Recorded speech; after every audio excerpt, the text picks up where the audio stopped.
asalaamu calaykum waraxmatullaahi wabarakaatu. daawadayaal kusoo dhawaada barnaamij aan ku eegayno dadka markay caraysan yihiin sababta ay u xanaaqayaan. dabeecadaha bini'aadanka waxaa ka mid ah in markay caraysan yihiin ay kor u qayliyaan, xitaa haddii ay aad isugu dhow yihiin. maxaa keenaya arrintan? waxaa weeye goortii laba qof isu caraysan yihiin waxaa kala fogaada qalbigooda. si uu masaafada u daboolo qalbiga fogaadayna uu u maqlo ayuu qofku si sare u qaylinayaa. markasta oo aad usii caroodo waxaa sii xoogaysanaya oo kor usii kacaya qaylada, maadaama qalbigana sii fogaaday. maxaa dhacaya marka laba qof isjecel isku faraxsan yihiin? iskuma qayliyaan, balse waxay isula hadlaan si dabacsan, sababtoo ah qalbigooda ayaa aad isugu dhow. ma jirto ama waa wax yar masaafo u dhexaysa qalbigooda. kolkay aad isu sii jeclaadaan maxaa dhacaya? ma hadlaan, marmar way faqaan ama way is eegaan keliya.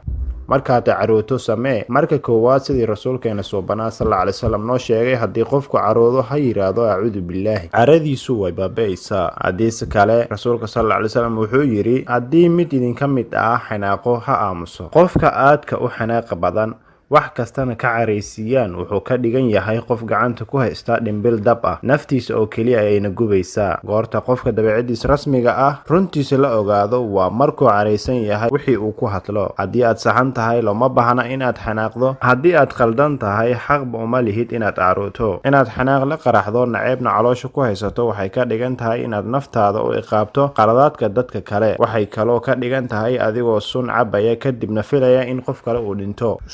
aad u samirto qoyskaaga waa jacayl. dulqaadka aad u dulqaadato dadka kale waa xushmad. samirka naftaada waa kalsooni. samirka aad ku samirto qadarta alle waa iimaan. haddii qofku uusan kula caytamin ama kaa daba qaadan, micneheedu ma ahan inuu daciif yahay. micneheedu waa inuu yahay qaangaar oo saaxiibul caqli, garanaya in carada daran tahay, xanaaqu aysan waxba halin karin. wax dumarku u baahan yihiin in ay ogaadaan, ninka sida dhabta ah ku jecel marnaba ma ku sii daynayo. si kastuu u caroodo ama xaaladu adag tahay wuxuu raadinayaa isbedel, xal. wax raggu u baahan yihiin inay ogaadaan, haweenaydii sida dhabta ah ku jecel waxay kugu xanaaqaysaa waxyaabo badan, laakiin marnaba kaagama tagayso. waxay rabtaa oo raadinaysaa horusocod iyo horumar. haddii aad xanaaqdaan ha u ogolaanina qalbiyadiina inay kala fogaadaan. ha oranina ereyo sii kala dheereeya. haddii kale waxaa dhici kartaa inay timaado maalin masaafada si xad dhaaf ah u fogaato oo aad weydaan waddo aad ku soo celisaan. fadlan haddaad janalka ku cusub tahay subscribe dheh, sidoo kale gambaleelka furo. wixii tali tusaale oo aad jeceshahay inaan kusoo qaadano muuqaalada aan soo dhigna barteena rajada iyo maanta qaybteena commentiska noogu reeb.